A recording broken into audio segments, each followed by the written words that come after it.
I hear somebody at the front door. Huh? So I hear someone at the front door.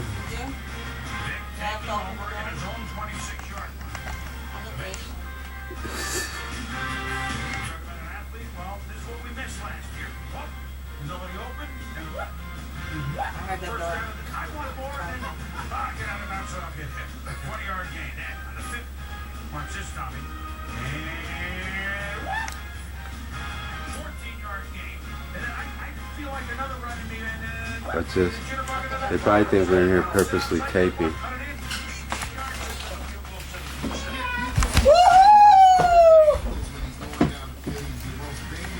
Where's my kiss?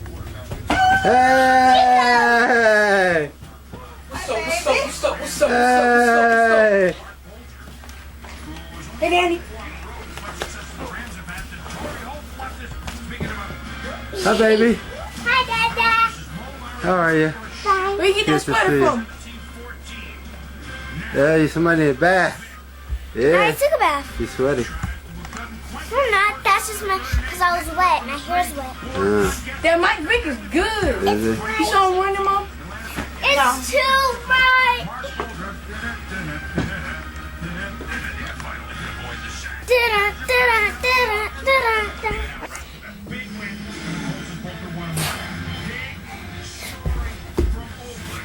Okay, go back in the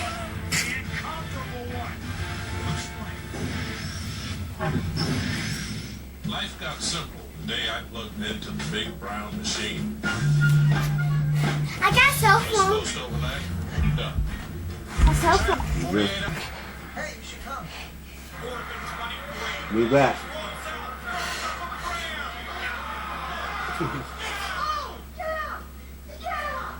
That guy's on my fantasy football team. You know, you should think about too. You can record the game and celebrate later. Watch TV better. number. Camera.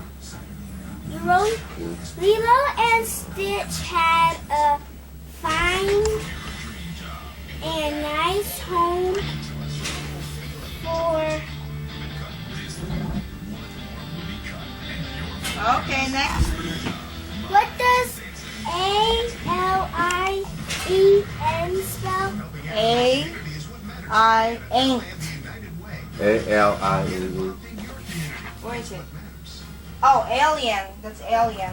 Lilo and Stitch had a fine Where is your and APW nice home folder? and aliens. Oh, there's a picture. Here's the picture. Here, you can sit over here so you can see it yourself. See? This Here's is the now. picture. And that's what I read. Wait, move. I need your face. Focus. Stay there. Stay there. Move.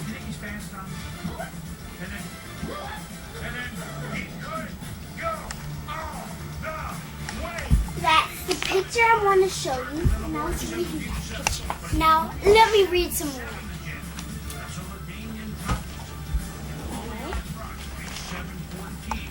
The little alien was pink and was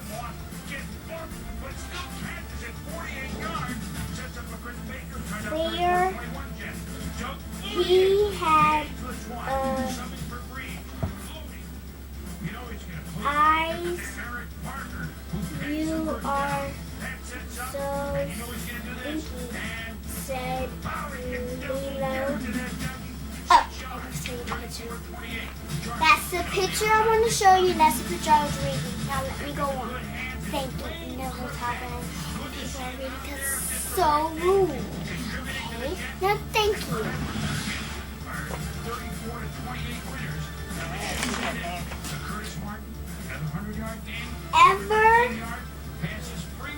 Even my. What does RTL? Where's that? This one? Myrtle. Myrtle. I think so. Even my. my Myrtle. I didn't see it. I was looking here. Okay. And then I see this is your complete name. Is that okay? Okay. What is this? Okay. Mom, what does R That's fine, right? That, leave it there, go. Myrtle. That's Myrtle. Even Put the book down a my little bit. Myrtle. Put Put down a the little bit book so down a they can see little your bit. face. Even my Myrtle and the girls looked him. This little guy is hoping me make friends, so said he will. Thank you. Bye-bye. I mean, we do it sort of at the top. But again, how do we really ever combine those strategies at the state and local level through really meeting and coming up with agendas that really become Latino agendas that reflect the diversity of the Latino population and the various nationalities and ethnic groups?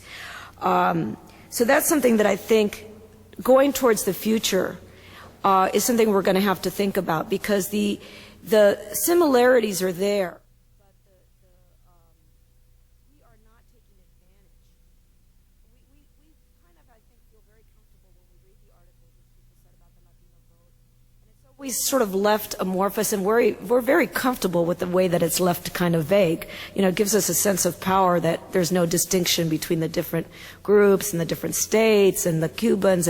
You know, it's nice to have that, but the reality is that I think we lose a lot of our power because we don't really, that Latino word that we throw around isn't systematically pulled together. So that's another thing I think has to happen going forward. I want to talk a little bit about the issue of accountability of Latino electeds. That is, as people I think have, again, every panel's talked about this, it's an increasing problem, I think, at all levels, state, local, and national level.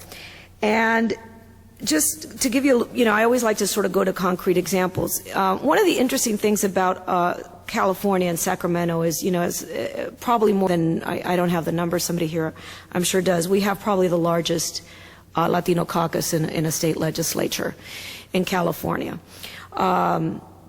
It's, and it's been exponential. In the last 10 years, it's just grown.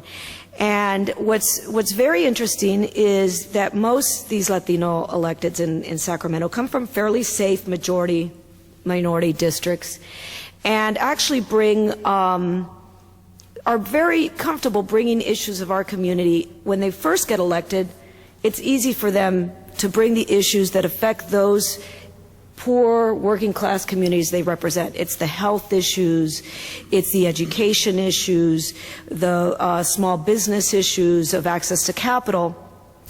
But eventually what happens is that because we don't really have PACs in the way that we could, you see a lot of our electeds, and I can only speak to some extent about my state experience, you see them eventually beginning to vote against the interests of their constituents. You see them beginning to vote on issues about regulating car loans against the interests of their district, because their campaigns are financed by car dealerships, on Whittier Boulevard. You see them beginning to vote against issues of insurance discrimination because the insurance companies put a lot of money into their campaigns. You see them beginning to take positions on labor issues that are weak because they are getting money from local chambers of commerce. So I think a big issue for us, as everybody has said, it's obviously not enough to have the electeds. It's how do we have them really represent their interests? And I think one of the challenges before us is how do we within this 2-year turnover system that people have talked about, how do we have a financial situation that neutralizes, and I know this is the big question politically in the entire country, so, but how do you neutralize those